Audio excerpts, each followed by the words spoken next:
Happy Sunday. Yeah, Sunday. Okay, so I was just communicating with somebody who had some questions about how to get a case or what cases can be expedited. Could his case be expedited and processed faster? Um, Generally speaking, it's supposed to be on a first in, first out basis. I should really probably say that it's more like a first in, first worked on basis, but it's really hard to say that the first one in is going to be the first one out because processing times in the SSA can vary because each case is different. One doctor might not send his records in as fast as another doctor, and it could slow up that person's case, even though they filed first. It could be scheduling a consultative exam. Maybe he had to cancel because he got sick and they had to reschedule it. So all sorts of things can make things go slower once they're processed. But generally speaking, no one's supposed to be jumping in front of anybody else for a reason other than things like that, except there are obvious reasons why sometimes it would be appropriate. So I'm going to just run down this list that the SSA shares with us.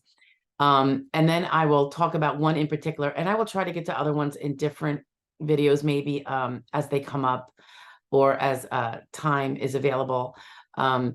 But the one that I will go into a little bit is dire need cases, and I'll explain that in a little bit because that seems to be not so uncommon. So anyway, amongst the list of things that would get priority handling by the SSA, which is where they kind of directed they should be developed and processed expeditiously,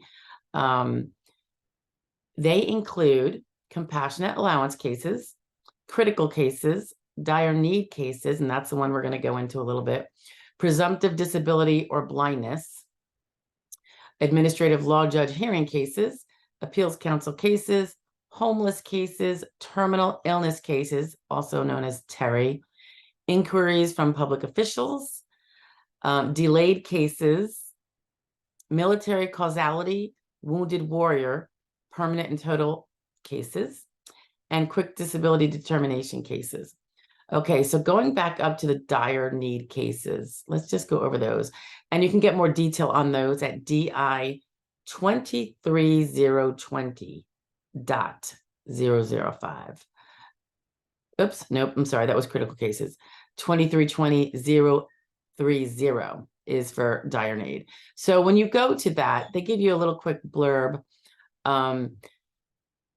where they say that, let's see, well, I'm just going to read it to you. In processing cases, situations may arise that will require individual consideration and judgment with regard to expediting certain hardship cases.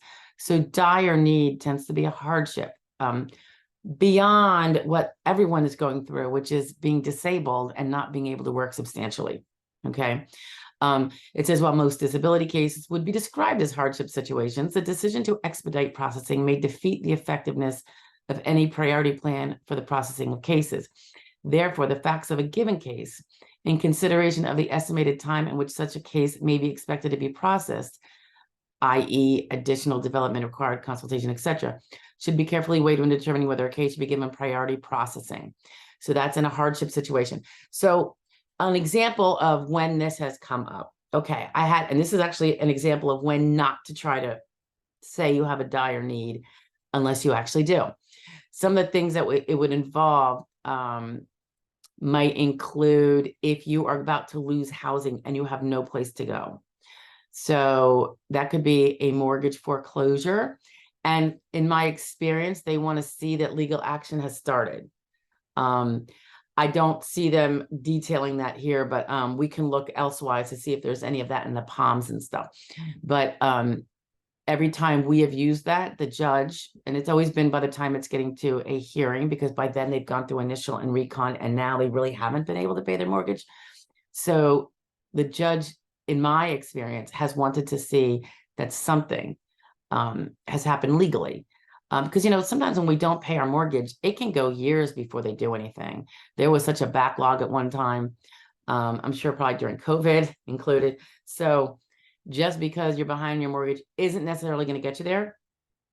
And I should add that dire need cases that are, achieve the decision to expedite it, kind of prioritize it. They don't really go that fast. In other words, you're not going to get a hearing next week. Generally, it's still going to be probably a few months. So But here's an example also. If you're not paying your rent, you're going to be evicted and the eviction process has started. That is something where you're going to have a legal document showing that it's getting serious. But also you want to be sure that you actually do have no place to go. Are you really going to go to a shelter, or do you have mom and dad to go live with, or a brother or sister, a close friend? Be very careful about claiming that you have no place to go if you do. And I'll give you an example of where that can come bite you.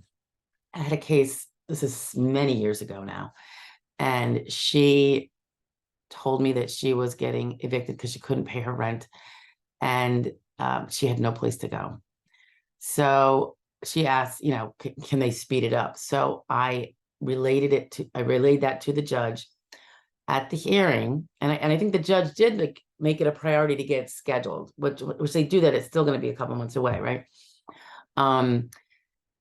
At the hearing, she asked where the client was living, and I at the time didn't realize this was going to happen. This is a long time ago, and the client had moved in with the boyfriend, so she got an expedited hearing when she wasn't living out in the street, or going to be out on the street, or had been moved to a shelter and needed to get out of there fast, because that can be an unpleasant place to live for very long. So she never updated anybody. And my bad, I didn't go and pester her about it either. I didn't actually realize at the time that it was going to be something the judge was going to bring up. It was a case of first impression for me. Like I said, it was a long time ago. So I don't send letters to judges when clients ask me to. And if it's for something like that, and it has come up again, I make sure there is that documentation of some legal action, not just that things are unpleasant and I'm going to have to leave and I'm going to have to live with a boyfriend, or God forbid, I have to live with my parents, blah, blah. It's going to have to be more than that.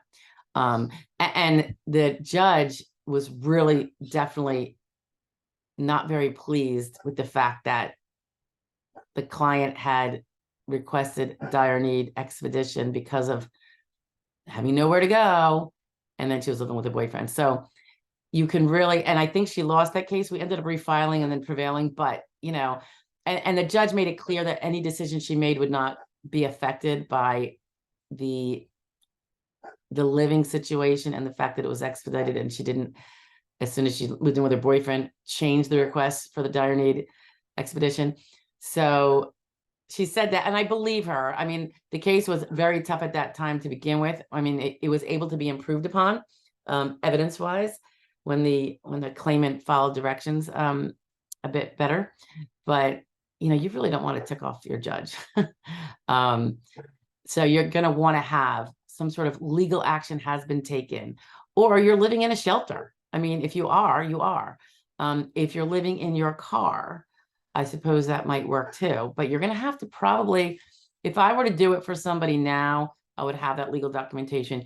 If there was no legal documentation, but they are now literally out in their car or couch surfing, you know, with various friends, places, I would probably have them do some sort of certified statement that where they're certifying to me and the court that this is what's going on, because all you need is for it not to be true or to be interpreted as not true.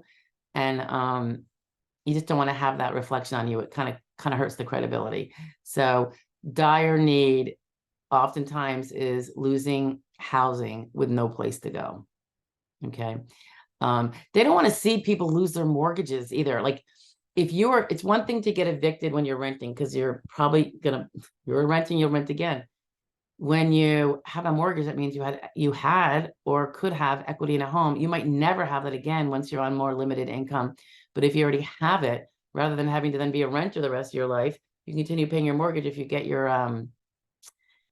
your disability. So if you are in danger of not being able to pay a mortgage, it's something to think about. Again, you might have to you can let the judge know that you're 4 months behind in your mortgage, and say, is that sufficient? You know, you can always ask if is that sufficient for dire need, because I'm really afraid I'm going to lose my home before I win this case. But don't say I have no place to go if I have to leave. unless you know for sure that's the case. And they might and probably will still want to see it have progressed to some legal step where at least you've been given notice of an eviction or foreclosure, because, you know, pretty much not everyone, but such a large portion of people who own a home and then file for disability and don't have, say, a working spouse that can help meet those bills. And even sometimes when they do, because usually it's very hard to go from 2 income to 1, it is not unusual to fall behind on that mortgage. So they can't really accommodate everybody. Therefore, I think that is why it is generally, once some legal thing has come down the pike, some sort of filing has taken place. But before then, if you do get a letter from, I don't even know, like the rental situation, if you have a letter from your, you know, the notice of intent from your landlord, that might be enough to just say, this is what I have so far. Can I get dire need? And they either will or will not give it to you, but you want to be very, very straight about it. And don't say you'll have no place to go unless you do. Okay. Dire need. There could probably be other ones, other reasons. But that financial reason is a biggie because it's very, very common. Okay. All right. I hope you're all having a good night, and I will talk to you next time.